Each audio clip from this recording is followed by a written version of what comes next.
Juniper Books presents The Luckiest Man in the World by Molly Cutpurse, narrated by John Crabtree PhD from his notes recorded at the time. Chapter 3. 9th of January 2026. Come on, John. Mum says you've got 3/4 of an hour before the taxi arrived. Why did you sleep with your clothes on top of the duvet? Oh, God. I'd forgotten. The bloody hospital and my monthly scan. I don't know. I was tired. Zoe, if you could go back in time to wherever you wanted, where would you go and what would you do? You're weird. No, just as an exercise in fantasy. Where would you go? Zoe stared at me in the way 15-year-olds do, halfway between a girl and a young woman, as she gave it some thought. Anywhere? Anywhere. I'd go back and stop Marcy Jennings from telling lies about me. That's it? Yeah, she made my life a misery. There's still some girls that won't speak to me. You wouldn't go back to, say, prevent her from being knocked over by a car and killed? No. Why would I want to do that? If she was still alive, I think she'd still be telling lies about me. That's a strange question, John. You all right? Yeah, I'm fine. Tell Mother I'll be down in a minute. I might add here that Marcy Jennings was killed by a car when Zoe was 12. A dark time in her short little life. As much as I didn't want to do it, the scan, considering how ill I had become, was necessary, and as a taxi had been booked, at least that meant I didn't have to use public transport. Therefore, at a little after 9:30, I found myself in the waiting room of Whittington Hospital, at least there physically, if not mentally, as I was still preoccupied with trying to understand how I could use whatever I had become to make myself wealthy.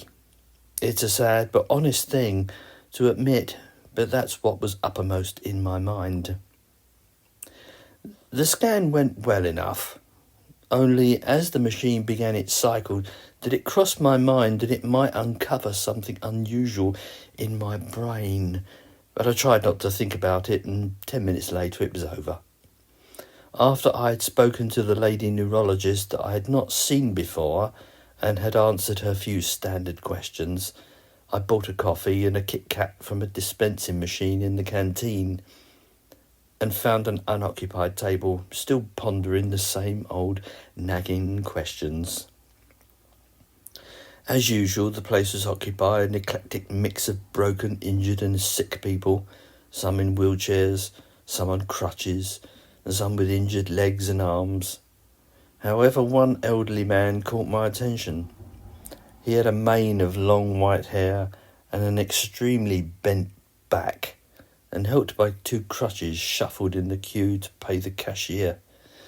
Why he interested me I had no idea, but I did feel sorry for him. As he was unable to hold his tray and get to a table, the cashier called for an assistant who took it from him. Only after she had made him comfortable did she return to the cashier and take his change, and there my eyes opened wide, for she also took him 2 lottery tickets, which he had obviously bought. Seriously, it was as if an extremely bright light had gone off in my head. Why on earth hadn't I not thought of this?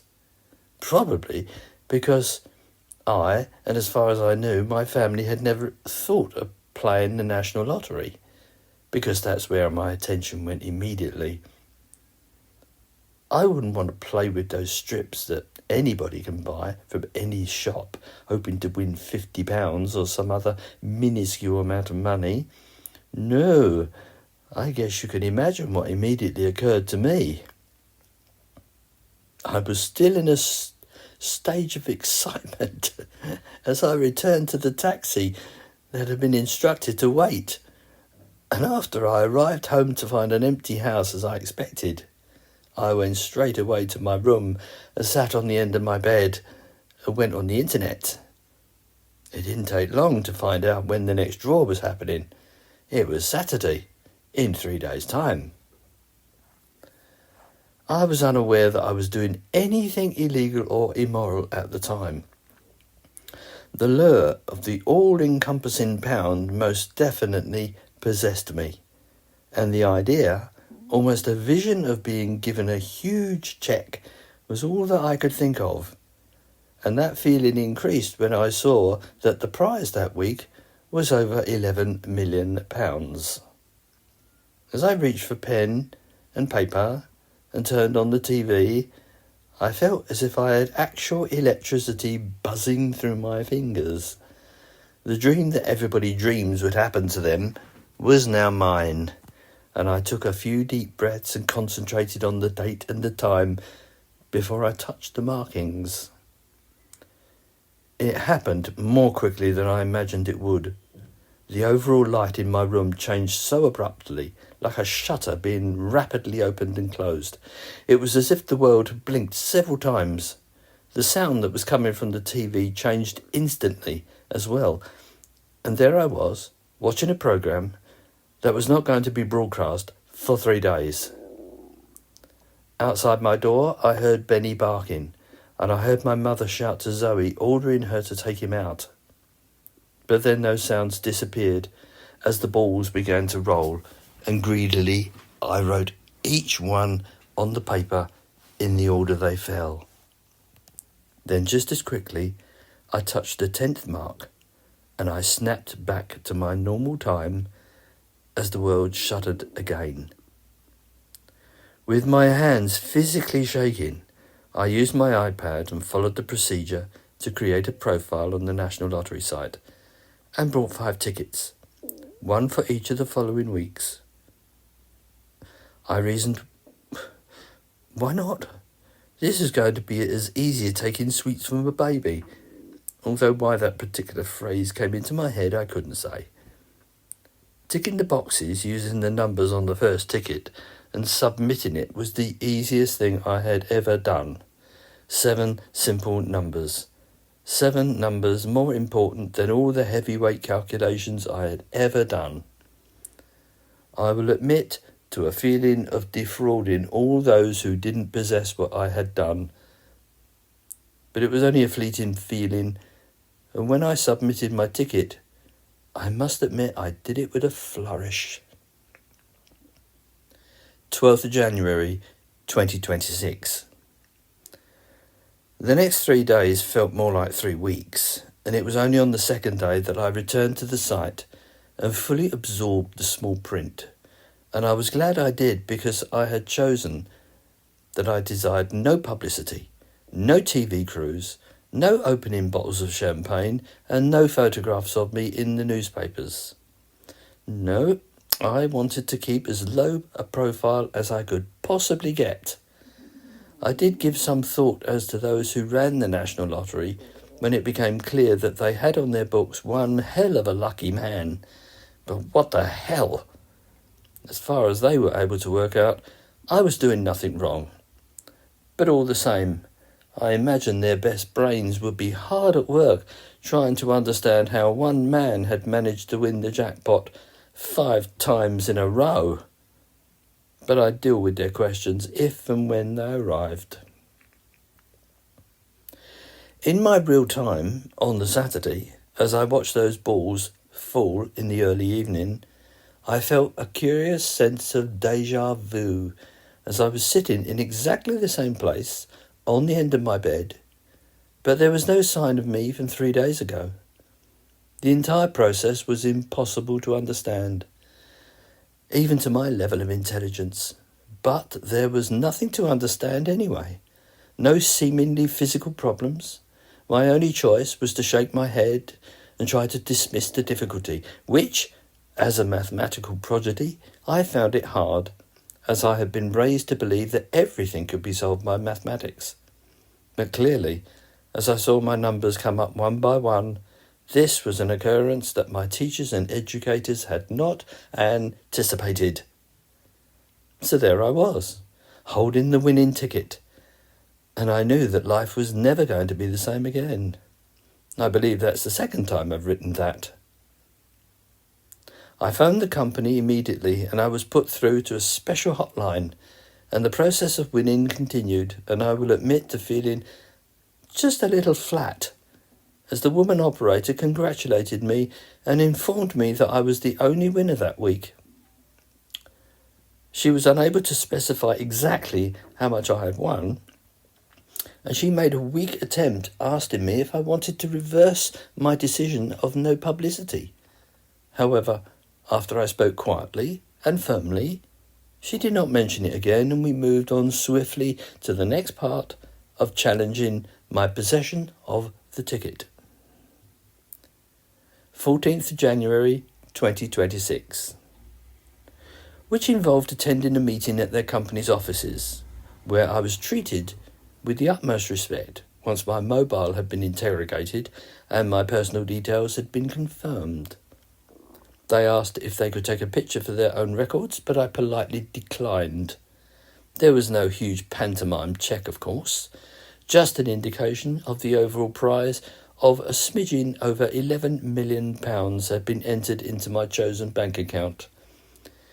It was all surprisingly low-key.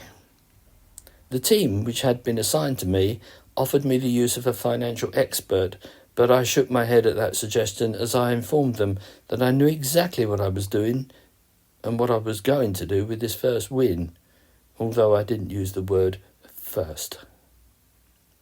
After shaking many hands and with more people smiling at me than I could remember, I left their offices feeling no different, surprisingly.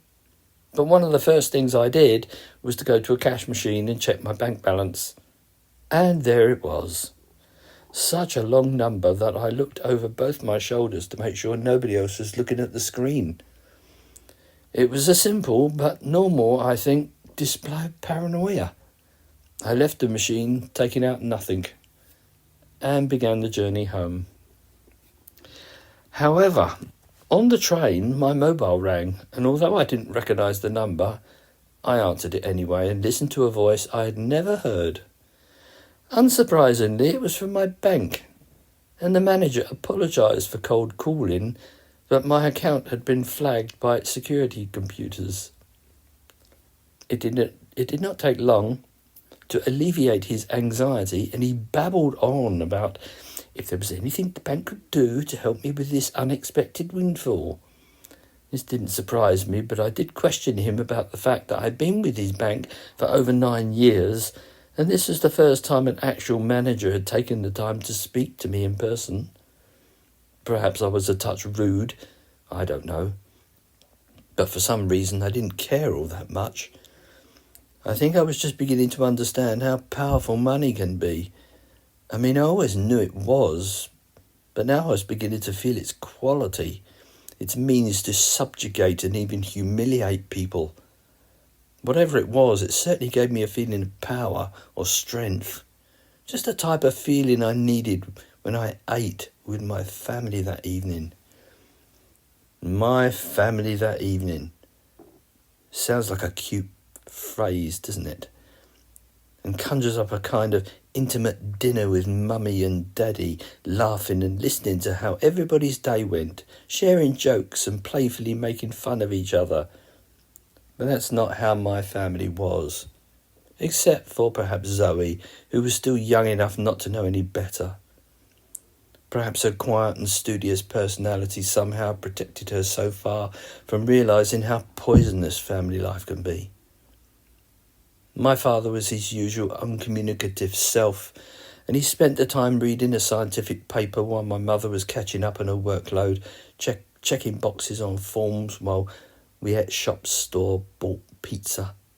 Maggie spent the time nibbling at her quarter of a slice, at the same time as continuing to text Sam, bless him, which left me inactively glancing from face to face, giving the silence. Mrs. Blob had outperformed herself as usual, for the kitchen sparkled, and the only blemish was the empty pizza box. My problem was deciding how I ought to begin the conversation, but I all too quickly realised that there was never going to be a good time. So I took a deeper breath and sighed. I've decided that I'm going to get a place of my own. My parents glanced at me and my father removed his glasses and began to polish them with a napkin. And what are you going to do for money? He said it in a way that he believed there was not going to be a response. I'll use some of my savings and I feel positive that I'll find a position soon. Are you well enough to live by yourself, darling? I think so, Mother. I'm pretty well back to normal today. This week I've registered with quite a few agents and let's face it, I'm qualified. It won't take me long to find my feet. I might turn your room into a den then. You will not, Douglas. What if he doesn't find himself or he has another relapse and needs us again? I'm not going to have a relapse, Mum. My scan was clear and I feel that all my problems are in the past. Where will you go? London isn't exactly cheap. I don't want to think of you living in some unpleasant and dirty bedsit. That's not the way I plan things to go, Mother. Okay, when is this momentous event going to take place then? As soon as I can arrange it, Father. Just as quickly as I can.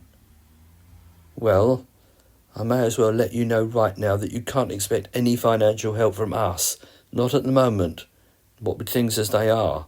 There's Maggie and Sam's wedding to consider. Yeah, I get that. I don't expect to ask you anyway. Darling, perhaps that's not the right time. Why don't you give it a month or so, get yourself settled in a new job and then see how the lay of the land looks? No, Mother, I've decided to move on. Move on? Move on from what? Us? You can't move on from your family. That's not what I meant. My father replaced his glasses and picked up his magazine again. That's the way it sounded to us. Look, I'm just letting you know that I'm moving out, that's all. And there the conversation ended. Maggie gave me an odd sort of look as he paused in her texting, but then returned to her screen. Don't move far, John. I'll miss you. I smiled at Zoe. I won't, and you can visit me at any time. I instantly wished I hadn't said that, for the good reason that Zoe would undoubtedly describe to our parents about the kind of place I intended to buy, and it certainly wasn't going to be unpleasant and dirty bedsit. I spent that evening online in my room, not looking for a job at all. No, I was searching for a 2 to 3 bedroom flat in the centre of the city. The prices didn't faze me in the least because I already had an idea what sort of money I would have to pay and what cash I already possessed easily covered what I had in mind. It amused me that after a short while, even I stopped looking at the asking prices. Location and amenities, I found, were far more important. 15th of January 2026. After a profound night's sleep and a decent breakfast, I left home refreshed and once again took the Central Line. Under a nondescript chilly sky, I found myself carefully and systematically searching estate agents dealing specifically with properties within London's square mile. Based upon my internet search, I thought it was rather an amusing coincidence that the agent I decided to use was close to the Bank of England in EC2. As their offices were a little south of Bank Station, it only took a few minutes before I was standing outside their window display, eagerly eyeing properties to buy because I didn't see any sense at all in renting. When I finally entered and was introduced to Anne Walker, an extremely smartly dressed young woman, it was satisfying to me at least that she paid close attention to my rather specific requests, such as 3 bedrooms, no higher than the 7th floor, own garage, a view of the Thames, and 24-hour security. At a pinch, I would accept a restoration. After a brief tapping of her keyboard, Anne brought 3 local possibles to my attention, and because I told her that I didn't want to waste any time, we walked to each one. She was a chatty woman, and I was unable to understand if this was for my benefit, being part of her sales pitch, or whether that was her actual personality. Not once, though, did money enter into the conversation. The first apartment was not to my liking at all. It was okay, but the underground garage did not yet have the facility to charge cars, which really surprised me. In this day and age, why would that not be the first thing for the residents? My estate agent's excuse was that those who lived here in general felt no need to own a car. The second property I did like, except that the architect, for some unknown reason, had clad the bathroom and kitchen in black marble throughout, and it felt so dark and brooding that it instantly depressed me. After that debacle, and with only one left to go, I wasn't feeling particularly enthusiastic, and I was beginning to think of lowering some of my requests when we arrived at an older building no more than 100 metres from Blackfriars Station. It was so newly converted that a section of the leading to the underground car park was still being constructed. After the estate agent welcomed was by a female security guard that I believed she knew all too well, we took one of 3 lifts to the 7th floor, and she introduced me to a vast living space, the preeminent part of which was almost 180-degree view of the Thames. From it I could see beyond Tower Bridge to my left to Waterloo Bridge to my right. And living 7 stories in the sky? Well, I could live with that. The 3-bedroom apartment itself was open plan on 2 floors with 2 lobbies, and whoever designed and converted it certainly had utilised the most traditional of materials, such as an iron-framed spiral staircase painted black to pure white walls and polished parquet and marble floors throughout. I fell in love with it straight away, and as I was walking from room to room, I kept returning to that view of the Thames, and I imagined having breakfast there each morning, the sun playing over me, as of course it faced south. I can see you think pretty highly of it, Mr. Crabtree. I do. It's pretty well perfect. May I ask you, sir, if you are in a chain? A chain? No, I'm a first-time buyer. You say it's 7.5. That's right, Mr. Crabtree.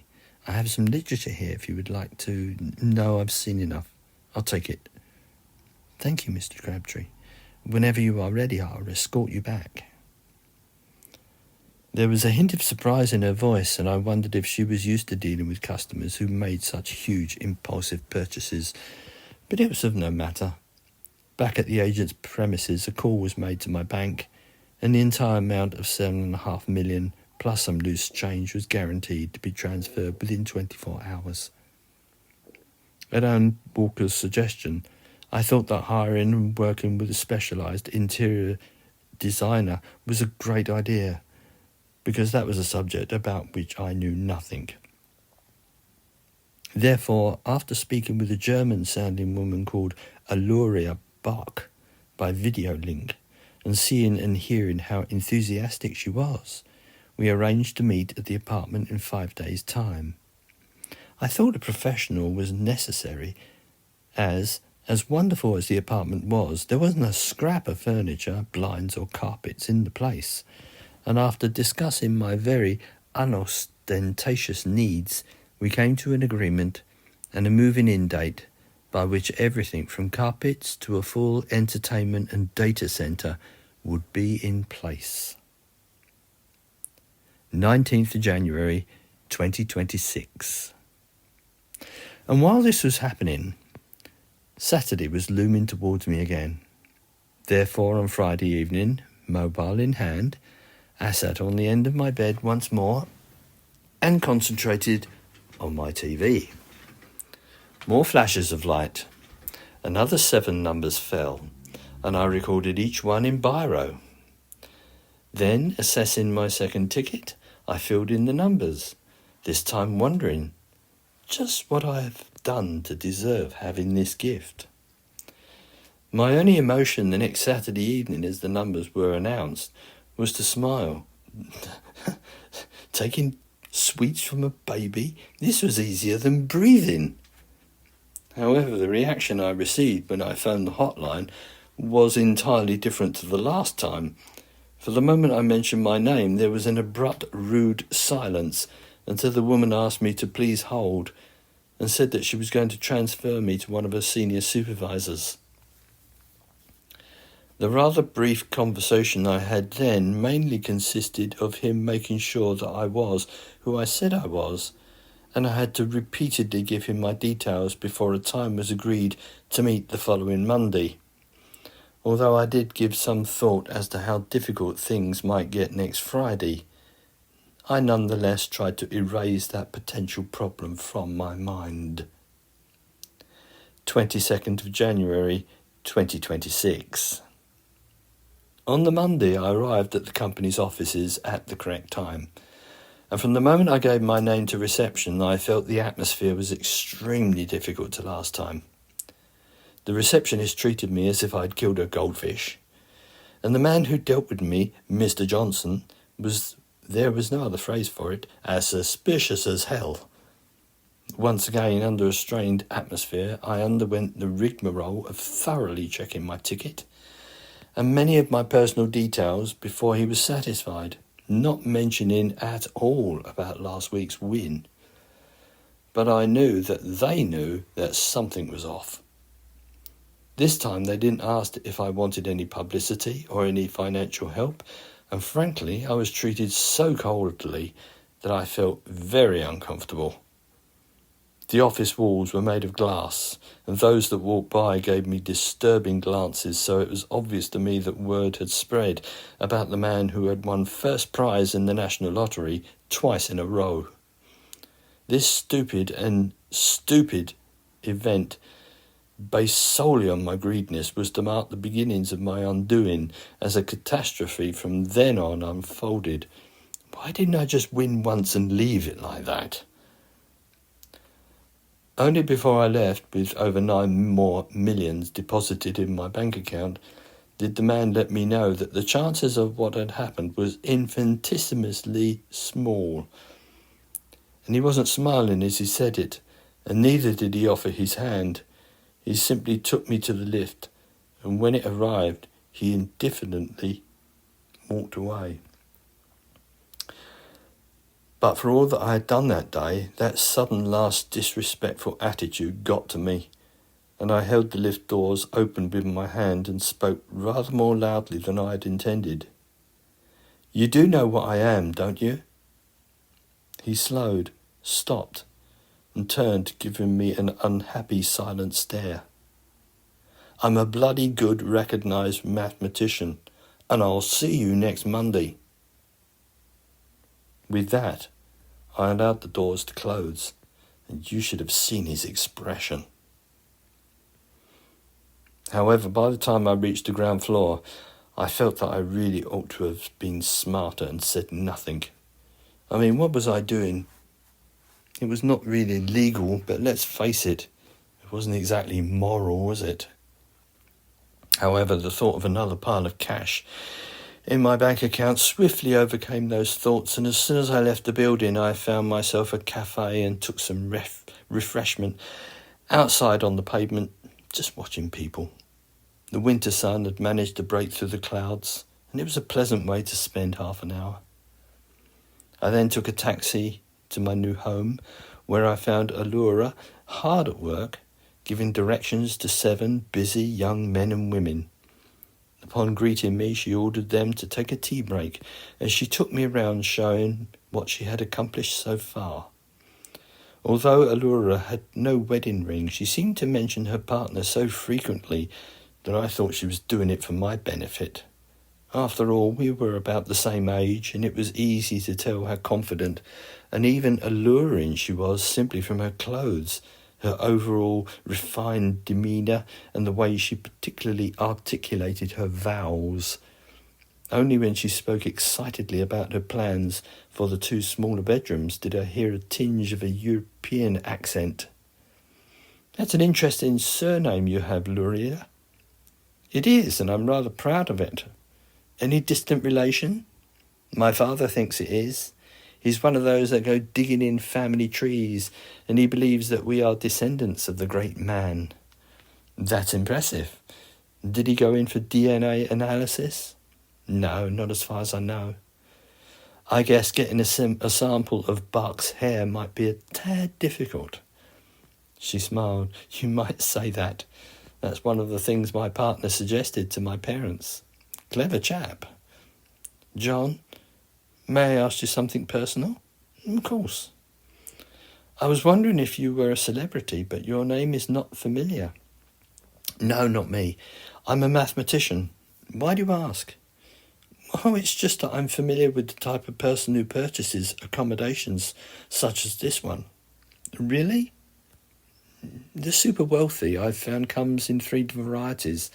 There is nobility, there is the self-made man or woman, normally corporation types, and then there are pop stars. And if you don't mind me saying, you are too pleasant to be any one of those.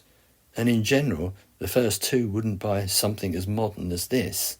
Somehow in their minds they come to believe that owning a large old house demonstrates their wealth, particularly nobility.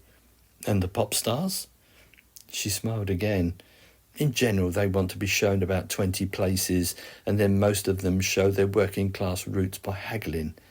You'd be surprised at how much they want the price dropped, even when a place costs over 10 million. I think you are missing your vocation. You ought to become a psychologist. But not you. You looked at 3, gave sound reasons for dissing 2 of them, and then the price of this conversion didn't faze you one bit. I was just curious, that's all. No, I'm not any one of those 3. I've just come into some money, that's all. I'll tell you a secret. At the moment I live with my parents, so that might give you a clue as to why I'm eager to move in. Well, our agreement is the 28th, so you only have 6 days to go. I think what you've done with the place is marvellous, Allura. A beautiful combination of minimalism and functionality. Do you know what this building was originally used for? Oh, yes. This is one of the original Victorian warehouses still standing near what was known as the Pool of London. As I understand it, there used to be quite a few next to the Thames.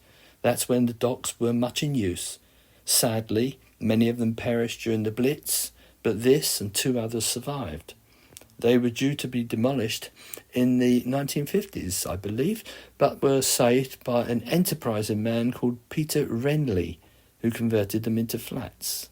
Now, over 70 years later, and with all his family all deceased, they've been given another new lease of life. Your history of the place is impressive. It pays to uncover details. For instance, this was originally an iron structure, and the iron was in such good condition that it was kept exactly the same. All that was done, that it was treated with a modern fire retardant. I left her soon after, agreeing to meet her for the last time on the 28th, and returned home giving more thought than I would have liked to earning my next tens of millions of pounds.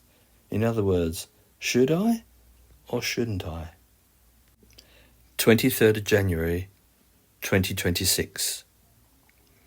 The next morning, at our usual staid breakfast, my mother had turned on breakfast TV, and when the news came on, I suddenly felt electrified as the newswoman began announcing that a national lottery contestant who did not wish to be named had managed to win the top prize twice in succession, winning over £18 million. The BBC had obviously thought this was a big news item and had hired some math professor, who I didn't recognise, to speak on the odds of this happening.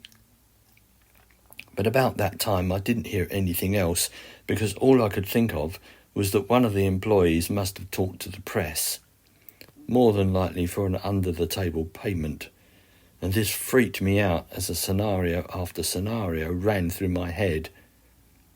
It was ludicrous to imagine that the entire building was not covered by CCTV, or that the perpetrator might not have had access to them, or was unaware of when any winner might visited the building, which meant that a still picture could have been taken from the CCTV's memory, and that picture would be worth... Inwardly I shivered, because I think we all know reporters can be unscrupulous creatures and might go to any lengths to get a story. I had not done anything wrong. I couldn't be prosecuted for guessing, but if a picture was published, then how long would it take before somebody attached my name to it and then uncovered my address? Then the cat would be among the pigeons, and the fact was that all I wanted to do was remain as anonymous as possible. I did have the thought to speak to Mr. Johnson, who had escorted me to the lift, but my intuition told me to hold off. I decided to give it 2 days, and if nothing had happened by then, well, I might be hopefully forgotten. You have been listening to an audio production of The Luckiest Man in the World by Molly Cutpurse, narrated by John Crabtree PhD.